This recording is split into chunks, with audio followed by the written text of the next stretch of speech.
Hello everyone, hi, what is up? It's me, Angie. Welcome back to my channel. Thank you so much for stopping by today. I'm so happy you're here hanging out with me. I'm really excited to tell the story because I feel like this story needs to be told and I can't believe I haven't told you yet. And I realize that not everyone watches all my videos and I've mentioned little things of this story in videos here and there, but if you missed it, you don't know it. So I figured let me sit down, make this video so everyone can know the story of how I became a swiftie, which is so dramatic, but I feel like everyone's swiftie story is so important, so I figured I'd sit down, tell you guys my story. It's not that exciting. I figured let's talk about it because actually I am a newer swiftie. It's an interesting story how we got here. Before we get started though, I would love you to subscribe to the channel if you're not subscribed already. We're trying to hit 10k by the end of the year. Don't think it's gonna happen, but I would appreciate you joining me in the journey anyways and hitting that subscribe button and give this video a thumbs up while you're at it. Now let's get into it. Let's get into this little story. Taylor Swift kind of blew up on the scene in 2009, right? Or 2008-ish, because that's whenever kind of Fearless came out, right?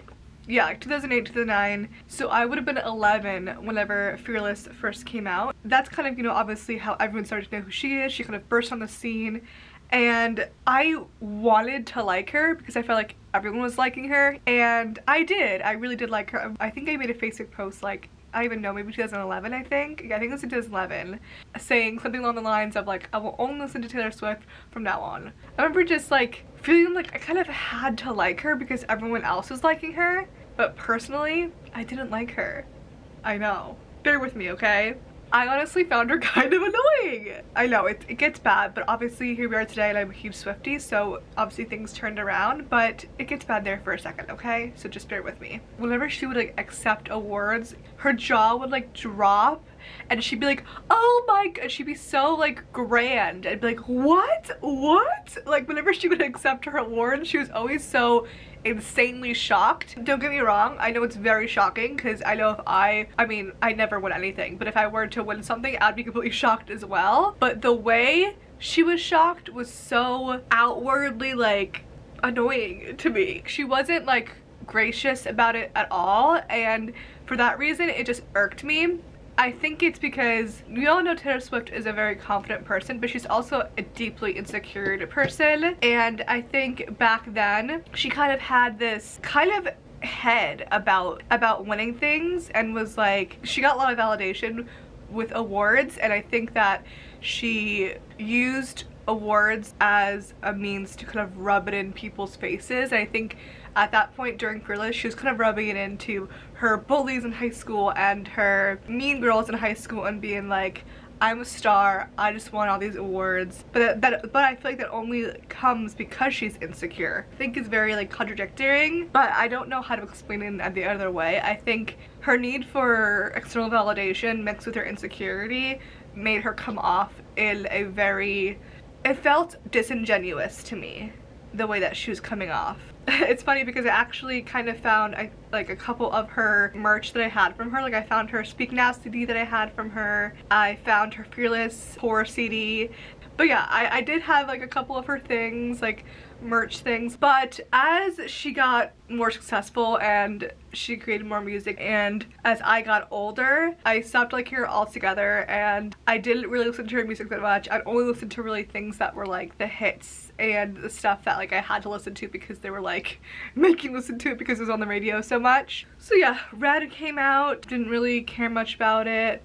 I remember watching her Grammy performance, performing All Too Well. I thought that was really, really good, but I really didn't know much about the backstory of it all. I didn't really like keep up to date with who she was dating or much of her life and music at all. I remember like watching music videos when they came out, when she dropped music videos, but I never was like super like, oh my gosh. Like I remember watching the Everything Has Changed music videos so many times for some reason. Her humor also kind of irked me in a way too. Now I totally get it. I love her humor, but the way she would act would just make me cringe so hard. Like her humor about everything, and again just the way she would accept awards and the way she just presented herself just seemed so disingenuous. I think this is partly true. I think she is very much like a good girl and raised on these good core values, and that's kind of what country music is about. I think that's who she was to an extent for sure, but to me it just came off like, it just came off in a way to me as if she was like acting. It didn't feel super real to me. And so it made it really hard for me to like listen to her music or be a fan of her, because I like would cringe. I know it's so bad. Listen, I know it's so freaking bad, but just trust me, it gets better, obviously. So 1989 came out, Shake It Off was huge, you know, thought all this stuff was great. I remember hearing people talking about how now she's full-blown pop, Taylor Swift has done it, she's left country behind, now she's full-blown pop, and I was like, okay, cool. Again, I didn't really know why that was such a big deal to me, people. Like, I didn't know anything because I wasn't really keeping up with her. And then obviously, Reputation happened. She got canceled, the whole snake thing.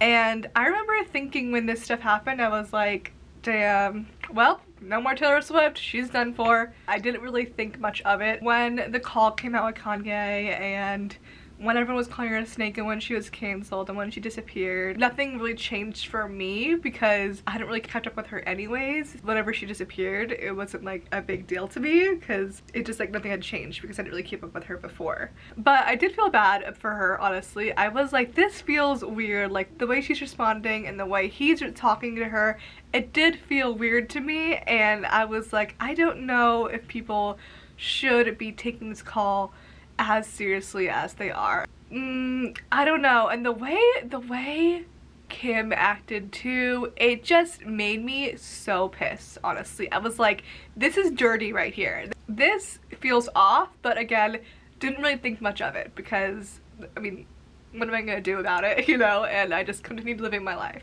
Then the actual album Reputation came out, and I was like, whoa, this album is crazy. This is so good. And I didn't really know, like, I know the songs were good, but I didn't know like the whole deep meaning behind the songs because I wasn't like a huge fan of her. Like, I didn't understand what Getaway Car is about. I didn't understand about Delicate and that whole thing with Joe. Like, I didn't understand any of that. And she went on tour for it, and I was debating on going to the tour. I was very close to going to the tour, you guys, but I was like, it's so expensive. I don't have the money for it, and I don't love her that much. I just started getting into loving her with this album, and she's a really good artist. Like, I can't believe I missed out for so long. Also, I did want to mention one more thing going back, is that another reason why I didn't like her, I guess in the beginning, was I didn't like country music. And I was like, ew, country music. I don't like Taylor Swift, she's country. Which is so stupid because she was like barely country, let's be honest. Definitely lead pop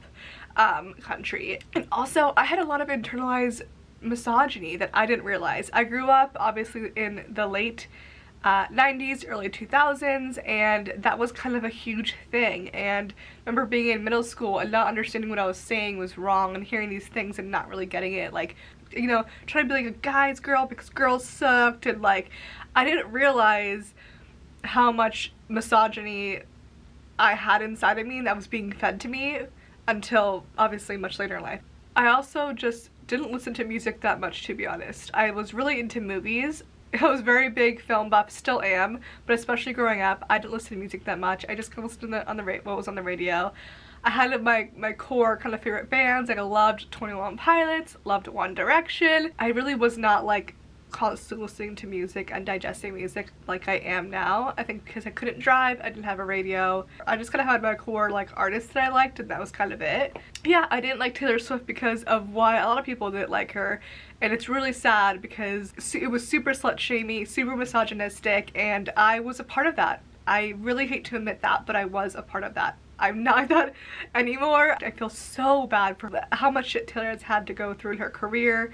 Like, she is just really taking it, man, and she has always come out stronger in the end, and that shows what an amazing person she is and what a good person she is. But I was blinded to all that back then. It wasn't until Reputation came out that I was like, okay, I'm kind of dipping my toes into liking Taylor Swift, but I'm like still kind of new. I decided not to go see her on tour for the Reputation tour, and damn do I regret it. Little did I know I would not have a chance to see her again. Because honestly, in my head I was like, well, I like Taylor Swift a lot, but I'm not sure I like her that much to want to spend the money to see her in concert. I was like, let me wait till I like her more. Like, let me wait till more music comes out from her, and let me see if I still like her new music, and if I still like her new music, I'll go to a tour. And so I wasn't sure how much this like obsession with Taylor Swift would continue, because I get obsessed with things, but after a while I'm just like, whatever. So I was like, let me see what other music she comes out, and if I still really like her new music, then I will decide if I want to go to see her on tour, and I'll decide if I really am a fan. So then Lover came out and I was full in. I am completely obsessed. I am a swiftie. This is it. I have to see her on tour. Then the world shut down and I was so disappointed because I really wanted to go to Loverfest, but of course everything got canceled and I was so sad because I was like, no, like I really like her now. Like I'm a true swiftie. That's why I think that's why Lover is one of my favorite albums, because it is the album that really got me to be like, okay, I get it. I'm obsessed. I'm a swiftie now. Like Lover is that album for me, and I know a lot of people don't like Lover, and obviously music is subjective. Everyone has their own ideas and likes and personality and reasons why they like certain things, especially when it comes to music. It's all very just your experience. But Lover also came out in a time actually when I was falling in love myself. And so I could relate a lot to what Lover had to say and Reputation had to say too, like Delicate. It just, Lover came out in a weird time in my life where I could relate to this for once. I think just a lot of things happened for me for Lover that is very singular and unique to me, and I think that's why I love Lover, the album, so much. Also during this time, because I was falling in love, I was revisiting a lot of old Taylor music and I was like, mind blown. I was like, I get it. I get it. It took me this long, but I get it. I also feel like it had to take me falling in love myself to get what she was saying, because as I've gotten older, as I've grown, I could really understand what she was talking about, not only when it comes to love, but in other aspects, other things that she talks about, and who she is as a person, I relate to a lot. We're both romantics, we both have this like whimsical like fairy tale idea of love in our heads, but I just didn't have like the brain knowledge. My brain was not big enough yet, so I think I had to wait till I was older and like grew up and like gained knowledge and got smarter for me to like understand what she was talking about and be like, oh, I get it, we're the same.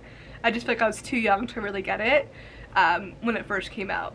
So obviously then the pandemic happened and Folklore and Evermore came out, and it just solidified me even more of reasons to be like, yep, I'm a true swiftie now. Like I've been a swiftie ever since, and obviously we got the re-recording, so it's just been such a fun journey, especially as someone that is a new swiftie, to like go back and re-experience this stuff now that I'm older and kind of get to experience it for a first time and with a new mindset I was too young to understand before, but now I understand. And obviously Midnights is phenomenal, and this is it. This is the story. That is the story of how I became a swiftie. That's it. That's the story. I hope you guys enjoyed it. I feel bad obviously admitting these things and my thought process because they're so unhealthy, but we grow, we learn. I just want to say now, I apologize for my past self. I am sorry for thinking that way, and I don't think that way anymore. That's all I have to say though. Thank you guys so much for watching. I hope you guys enjoyed. If you did, give this video a big thumbs up, and yeah, I'll see you guys in my next video. Bye!